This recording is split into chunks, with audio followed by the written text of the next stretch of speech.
আসসালামু আলাইকুম এভরিওয়ান। আশা করি সবাই অনেক ভালো আছেন। আমিও আছি আলহামদুলিল্লাহ, মোটামুটি ভালো। আজকে দুপুরে রান্না শৈল মাছ বোনা, অনেক মজার একটা খাবার।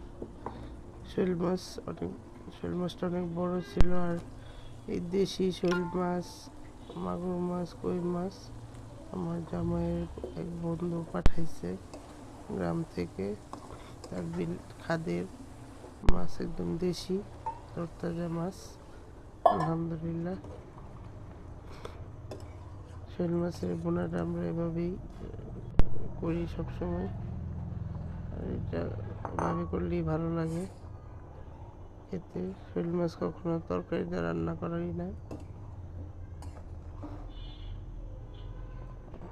এই সবজিতে রান্না করা হয় না, এভাবেই রান্না করি।